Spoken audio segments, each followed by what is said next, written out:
podcast. I'm Tim DeMare. I am joined today by my special guest, Tommy DeMare. Tommy, how are you doing? Doing well, Tim. Happy to be here. How are you? I'm doing great. For everybody who's looking up here and saying, who is this guy? Tommy is a really good friend. He's a great guy. He is an IT manager. He project manager.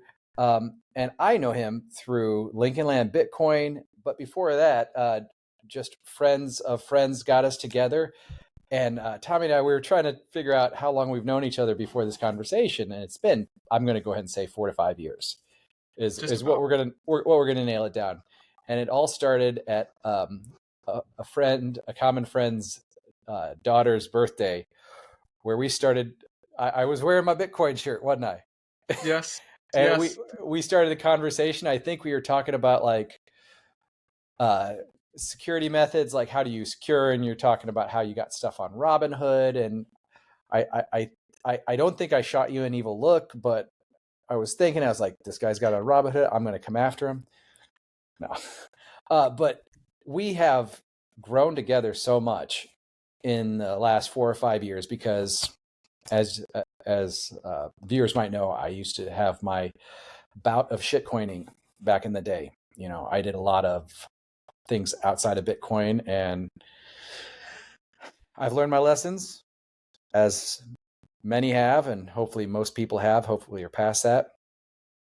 But through those years, Tommy and I have had some really deep conversations, and that's kind of why I wanted to have him on here, because he's not somebody that's going to let me off the hook. You know, he's going to challenge me, and he always has challenged me and always pushed me to think more deeply about morals, ethics of everything under the sun, including Bitcoin and including just society in general. So I think that's a fair introduction, a fair launching point, Tommy. Yeah. You described my passions regarding Bitcoin very well. Well, thank you. And we share a lot of that in common. And as you know, on our channel here, we're trying to focus on empowering financial freedom. And it's kind of impossible to say what financial freedom is for any one person. It's kind of different for everybody based on their situation. So maybe I'll start with that for you in terms of your journey and what you've gone through, at least in the last couple of years, even. What does financial freedom look like to you? Yeah, so we had discussed this, and obviously it can be defined per individual. That may look different. However, where I land is more so on the provisional side of things. If you have the means and the freedom to have funds to push forward on whichever desire you please, I think that would describe financial freedom. I sort of back it up into a provisional means as to, am I provided in certain regards that are main and plain? Then now I have the freedom to go beyond that and do more. Which again, with whatever individual or personal endeavor you want to choose with the means of funds. And so we had talked about that a little bit offline, and I thought that was interesting. So we see so many stinking, podcasts and YouTube videos on financial freedom and FIRE. And well, what does that actually mean? The goalposts move for people individually sometimes, and they have this lifestyle creep a lot of times, or they get to the end of themselves and say, what was all this for, when they've quote unquote made it financially? So it's interesting how that can happen. But yeah, for me, it's just, are my needs met? Are the needs met of those I'm caring for? And then beyond that, you have the freedom to choose. And specifically, and I don't want to put you on the spot or anything, I'm putting you on the spot. In the past few years, you took a different approach. And for me, in my mindset, I was like, sell your chairs, get all the Bitcoin you can and everything. And a few years ago, it's been a few years, at least a year, just over a year ago, let's say, you made a big switch where, and that's your journey, not mine. At first I was like, man, he's going to sell some Bitcoin for this. But then it took me a second, and then I realized this is absolutely financial freedom, and I totally see that. You want to describe a little bit of where we're going? You went ahead and amassed a certain amount, and then what did you do with that? So this was leading up to, I think, 2021, Yeah, I believe. Um, I had finally understood not just Bitcoin as number go up, but there's some heavy, heavy principle behind it. That most importantly to me at the time being the scarcity aspect. Once I figured the scarcity part out, I think the wheels started going, and my wife and I were looking to purchase a home. We knew we had some time ahead of us, so we are like, let's let this bake and sour a little bit in the market, and so it came to fruition that we used Bitcoin in order to provide us a better means of living for us. That particularly being just in a better neighborhood, more safer neighborhood. So again, that kind of falls in line with provision there. So there would probably be a lot of naysayers that say, what'd you do? Why didn't you just sit on it? Why didn't you just, yeah, pull it out? Isn't the whole idea of, I, Bitcoin maxis to just have Bitcoin until Bitcoinization happens, right? right. Um, but for us, it was just, you have to remember, like, we live lives here on Earth, and we have means, everyday means for living and whatnot. So that was the kind of lens I had. And I mean, it's unfortunate that it's short term, right? We don't want things, especially investments, to be short term and short sighted. However, that was the opportunity that presented itself to me and my wife. So we just kind of went that route. Well, and I see that now as like that is investing in yourself, man. And what I mean by that is like I there's a friend I have online, an online friend who did the similar thing. Like he was a cycle before us, so his stash might look different than ours, but he took a large chunk of that and invested in himself, like created his own business, sold off that, and then somebody who has traditionally come up through Bitcoin, where it's like sell your chairs, don't sell a single sat kind of thing. It really kind of caught me off guard. But I see it now, both of you. That is totally investing in yourself. That's more of a low time preference thing. I am setting this foundation, this base for myself and my family moving forward, right? Yeah. And that's something that Bitcoiners or no Bitcoin aside from anything, that's something that we all should be kind of focused on. It's that low time preference. It's that belief in ourselves and moving forward that way. And that kind of brings up a question that I've been wanting to ask you. Um, and you've been so busy with career change, house, kids, uh, that we haven't had as many conversations lately. So, um, how do I even say this? You're, like I said earlier, you hold my feet to the fire on a lot of things. And when we talk about financial freedom, I try not to badmouth others because of their situation, but I also see our society is lacking a certain amount of maybe not skills, but moral compass, for lack of a better term. And I see that as holding people back from achieving whatever financial freedom is to them. Do you see where I'm going with this? Do you notice some certain things in society that are holding us all back from moving forward?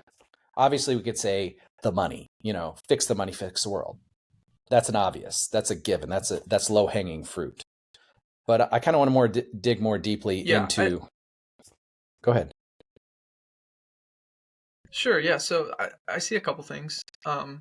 It's nothing that is going to be shockingly, Sure. unapparent. I just see that a lot of people are uneducated.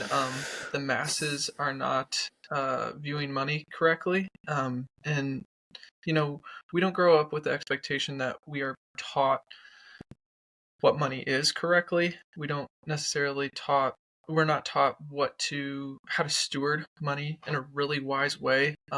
America's government budget probably matches a lot of Americans' home budget. We're overspent, we're overspending, we're debt, inclined. And some people use debt to their advantage to grow their wealth. Some people use debt to crawl farther in debt. And so it's sad. We are in a place where we want it here and now. Technology is the big shiny thing that has come about in the past 3 decades, and I think a lot of that is just honestly to our detriment financially, because technology is deflationary. But a lot of our interactions, a lot of our purchases nowadays, especially that of my generation, maybe even yours, it's just like all electronics and tech based. And so, the first price point is absolutely heavy, and the last price point of you trying to resell it or do anything else with it is zero. So, or close to it, I should say, depending on what you're purchasing. And it's just sad because a lot of it is between the ears, right? It's just self-discipline, delayed gratification, just these really hard things that aren't put into practice, or if they're shown, they're not shown by many or not taught by many. And so, although Americans have a strong work ethic and an individual sense of pride in the things that they accomplish, um, it is kind of just deteriorating to see where this is going to go as far as like a debt snowball. Just a debt bubble. What does that next debt bubble look like? We know what it looks like for the housing market. We know how it's prevented. um but what does that look like for personal debt? What does that look Well, like for pay now buy later, or well, buy now pay later?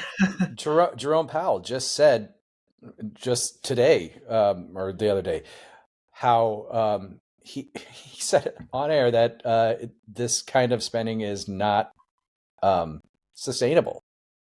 Yeah, We can't the sustain 60 this minutes. fiscal. Yeah, the 60 minutes. You can't sustain that.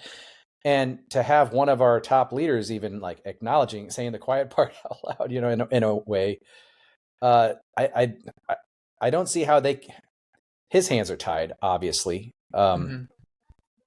but I don't know. I try and always see, is there more? It is, what is the thing? And the easy thing is fix the money, fix the world. And maybe it's Occam's razor. Maybe that's it. If we maybe Bitcoin doesn't fix this, but Bitcoin incentivizes this. Maybe it incentivizes lower time preference. Maybe it incentivizes that self-sufficiency, because self-sovereignty, because you have to bet on yourself. Yeah. um yeah, I just, the next question that it leads to is like, how do we get people to see that? Because this little modest podcast isn't going to fix the world. I mean, as Yeah. much as I'd like to help a few people here and there move the needle, what we're trying to do is really expand Bitcoin education. That can help too, but that's not going to be it, right? Right. So where do we go as a society? Like, what do we need to establish, or how can we establish these low time preference, these kind of things in our society? I don't know. Yeah. You have any thoughts on I that? mean, that is a battle, right? I come from a Christian worldview, and so it's like, how do you get the word out? You go and you get the word out, and I think it's similar to Bitcoin too. Is like, how do we teach people that this just isn't a vehicle of money go up? It's actually, there's so much more to it, and it helps change your perception. For me, I now view things in a time perception rather than a dollar amount or numerical um, type of currency based, you know, uh, I don't view things in those type of numbers anymore. I'll view things in time numbers is fine, but that helps me just sober up into what I'm about to put my money towards, spend my time on, or choose to commit to. So it, it's helped me a lot. I mean, I didn't think I would be viewing um, the time I spend on work as closely as I do, because it just takes up a lot of your life, right? But when you view when Bitcoin kind of blows your mind up of this is actually your life is about time, and you know what an asset can do for you in that way is just it's very interesting. So, I love anyways, that. um, some of the thoughts I had were more moral based off of what you were saying about how do we change people? That's essentially what you're asking is Yeah. how do we change people? How do we change society? How do we change people's minds? I mean, you can get the word out, you can teach where there's avenues to do that, but ultimately it's a battle in between people's ears, especially for those who are in a place where they have certain funds to allocate and reorganize. So it's that's one of the toughest battles, right? So Can I read a tweet I just sent out? Is sure, just the other day. I saw some quote by some dude, and of course my mind goes to Bitcoin. And the quote goes, "Before you argue with someone, ask yourself: is this person mentally mature enough to grasp the concept of a different perspective? If not, there's no point to argue." yeah, What do you do with that? yeah. I mean, you don't throw pearls to pigs, right? Oof. You can always you lead off with whatever you have, and some people shake the dust off their feet and move on, and some people will question, engage with questions, and some people will be doubtful, and some people will totally accept and want to move forward, and some people, which this is probably the hardest part, is totally accept without any questions whatsoever. And they'll be Yikes. like, well, we don't want you to be naive here. Let me explain further. So, I mean, Here, take all my money. It's like, whoa, right, no. Yeah, right. yeah. So, no, there's a variety of uh, different reactions you can get, especially when sharing Bitcoin. But Hmm. so one of the article ideas that I've had that I might continue brewing on is the type of things you can infer about someone's principles or values based off of initially how they may answer the question, what are your thoughts on Bitcoin? How do you feel about Bitcoin? Well, do you like Bitcoin? Right? And I was joking with Sierra. It's like we say all the time you can tell a lot about the type of shoes someone's wearing or the type of car they drive, and certain things like that. But you can tell a whole lot about people's principles when you ask them the question about Bitcoin. I mean, it's shocking to me to think about how, like, the 10 things I could get absolutely right that you are maybe inclined to enjoy, or eh, um, just admire as far as principles that you may follow, or absolutely be vehemently against just by asking the question. So, what are your thoughts on Bitcoin? Can we just have fun with this? Ask me, and and you do me. Okay, so I see you on the street, barely know you, just got to meet you. Yeah. Hey Tim, what are your thoughts on Bitcoin? I freaking love it. I own as much as I can. I teach about it. I think it's the greatest thing ever. I think it's fix the money, fix the world. I Okay, think yeah. Bitcoin So then I would say, incentivizes. time out. Let me tell you what I But already I'd know go on about for 3 more hours. you. Go ahead. No, you can, if somebody is it, the thing that I want to try to pin down is the person who is like in the middle, positively questioning. Um, Yes. you can easily infer what I can easily infer 10 things that you value, whether it's principles, values, etc. And then I could get maybe a very fiat based minded answer per se of somebody on the opposite spectrum, where I'm going to be able to infer 10 things that they like or enjoy, or principles that they're absolutely against, things, perceptions that maybe they be they may be absolutely vehemently against. But it's the people who are like cautiously saying, "Yeah, I don't really know," or cautiously saying, "Oh yeah, this could be a great idea for society." Those are the type of inferences I really want to try to nail down, and not to put people in a box, but to um, Oh no. just better understand how you can get someone from quasi positive response to this is actually going to move forward no matter what. Well, I love it because you're asking them about something that most likely they either have a very small understanding of or no understanding. Yep. So it could be literally anything besides Bitcoin, but it makes sense for this. But for this specifically, just not having any understanding of anything or a very small understanding, you're going to find out, first of all, how much they think of themselves. Like, where are they on the Dunning-Kruger? Like, do they overestimate, hey, I know something about money. I'm in finance, so therefore I know it's dumb and it's a Ponzi, right? Right there, you already know that they're kind of full of themselves. They're going to infer something about something they don't know based off of this, you know. So right there, you have that about that. You also have the ability to know if, like you said, how open-minded they are, if they're willing to learn, or if they're willing to or if they're just going to dismiss it right away. So yeah, that especially a question on something like that is a great what litmus test of sorts. Yeah. I like that, and I would I'd say be the interested to first read that article.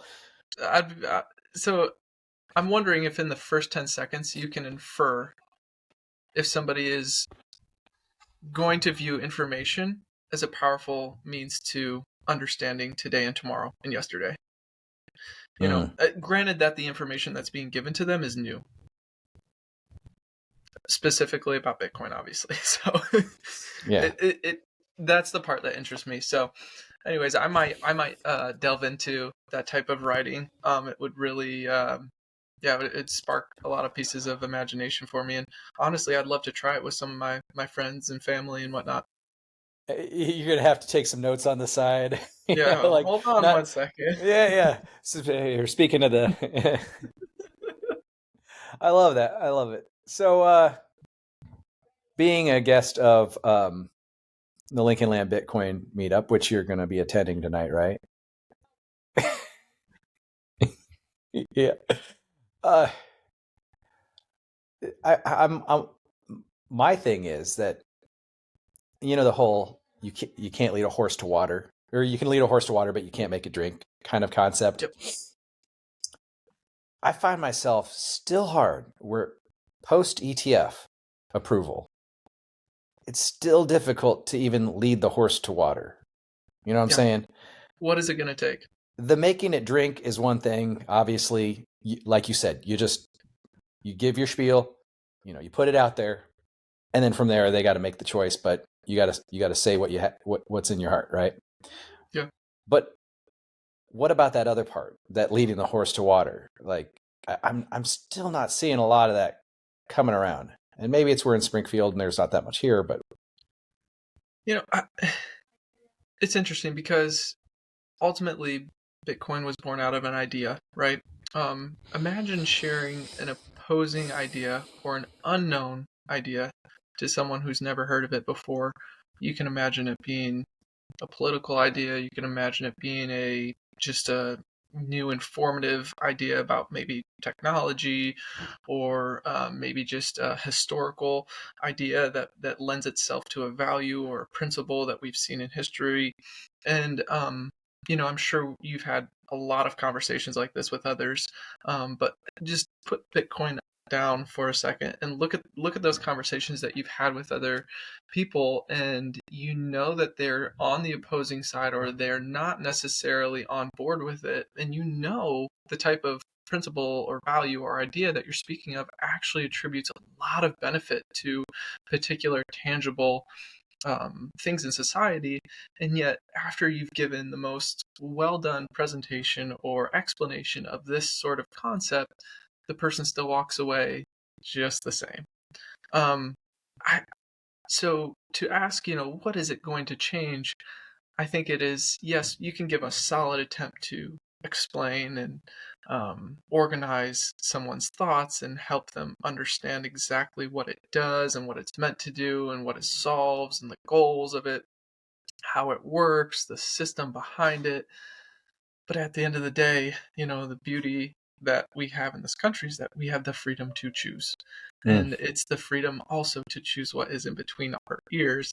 And so that creates that sort of stuck in the ways. Why is this person so stubborn? Why are we like this? So So yeah, the answer is not to be more stubborn, right? right. And that's one thing I notice a lot of is that when those conversations aren't going the way we would like, many in Bitcoin will take it a step too far, Yeah.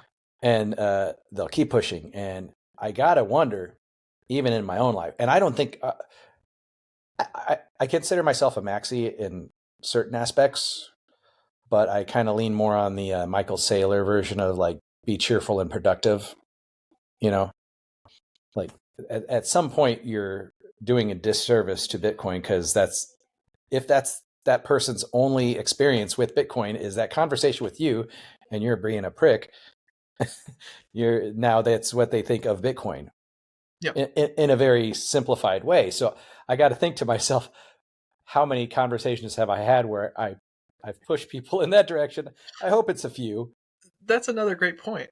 Is that as since what 2008, who has been the spokespeople or the ambassadors of society to introduce and reintroduce Bitcoin into society, and how has ultimately the rest of the world who's been hearing this message perceived that particular audience, and I would say there obviously has been pitfalls to that. So it's nice and refreshing when you get people who are just like, here's Bitcoin, if you don't want it, that's fine. See ya. Rather than people shoving it down people's throats. I mean, think about that with religion, right? You have somebody Yeah. knocking on your door who wants to share the gospel, and they're trying to shove the Bible down your throat. Come on, right? That's not going to go well. No. Well, and I've found personally myself since since I wrote History Echoes Bitcoin, since I started Zoom Out here, those conversations, just family and friends, are much more like what you described. It's like, yeah, it's the coolest thing since sliced bread. Next topic. You know what I mean? I don't dig in, and I think there's a benefit to that because I, I I've gone back and forth with the whole you get Bitcoin at the price you deserve. It's very harsh, but there's some truth in that. You know what I mean? Yeah. There's certain truths aside from Bitcoin that we all have in life that we all find at different points, or we don't.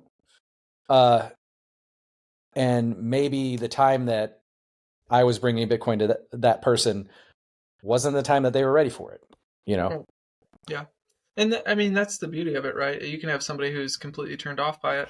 They're not going to necessarily tell you off, but you'll have the chances further out to say, hey, remember when I was telling you about this? I don't mean to be bragging here, but this train isn't stopping. And here's why. It was all those things I was telling you before. And do you want to, can I tell you more about it? Because I really want you to be a part of this. I really want you to, you know, experience the benefits from some of these principles that are backing the asset itself. So let me ask you then. Let's back all the way up before our conversation. There had to be some conversation that you had that got you into that. Was there a figure or a person where you were like that said, "Dude, you should try this out"? Like, Yeah. and So 2017, I was in another profession, and a faculty member that I was working with at the time uh, came over to me, and they were like, oh, they were on the phone, and I was trying to ask them a question that was urgent based off of the job that I was doing at the time, and they were like, oh, hold on, sorry, my brother is trying to get Bitcoin right now, and this is when it was spiking in 2017. I'm like, what? And she was saying how much money he was making off of it and how he needed to like pull his coins off the exchange or whatever means he was using to hold them at the time. And I was like, huh? Bitcoin. And so I just looked at it as like a computer, right? And then another piece of technology. Never even, looked at it too much after that. Then, time goes on, 2018 comes around, and my brother's calling me. He's like, "Hey, that this crypto stuff, it's weird. You got to check it out." And he had like left some assets on a wallet and left it at that. And that's when I think about the time we had met each other, and so I dove in, and when I dive into something, I'm very analytical. So, but I do appreciate having skin in the game. So I'm always willing to just try a little something and then understand it completely That's as how I you have skin in the understand. game. That yeah. So you have to, and I this is not broad advice, right? Because it's unwise to do this with drugs. You don't try drugs to understand them, right? You don't. Hey No, kids, no. here's I'm some serious. cocaine. I know, No, I'm I know serious. exactly what you're You saying. have to right. This cannot be applied to all things, right? Right. But as far as an asset where you can chuck a couple dollars that you're willing to lose just to have skin in the game, it totally helps you learn. Uh, I mean, it totally extrapolates the learning curve, right? Like it's amazing to think about things that we've studied just to get through to the test, and things that we have studied because we know that we have a responsibility later on to fulfill it, or just have something that has to do directly with it that we own or that we operate with. And which one sticks with you more? The latter. Right, right, Absolutely, exactly. 100%, 100%. I don't know how many times I've cramped for something and it's just like, where'd that go? Uh, The the best thing that I did um, to understand Bitcoin was not study Bitcoin. It was to understand the six principles, the six qualities of money. Interesting. Once I understood the six qualities of money, I immediately understood gold, Bitcoin, fiat, stocks at a level I never did. I mean, it's just unbelievable how that taught me more about Bitcoin than, I shouldn't say more, but it taught me all I needed to know to be sold on Bitcoin rather than studying what is the Bitcoin network, So Well, two things. One, somebody should write a book about that, like the historical aspect of all these properties. Anyway, and two, I remember our early conversations, like meet up at Starbucks, and they were very macroeconomic based conversations, and they would kind of all kind of come towards those properties in a way. That yeah, the scarcity aspect. I think that's the first one that everybody needs to understand. yeah, And that takes us back to what you were talking about earlier, which I absolutely agree with. Like one of the biggest things Bitcoin taught me is how valuable time is. yes, Most people don't understand the value of time because the thing that we store it in is continually and increasingly depleting. hmm So it's not like it's anybody's fault that they have a high time preference. They're incentivized to based in the system that they're in.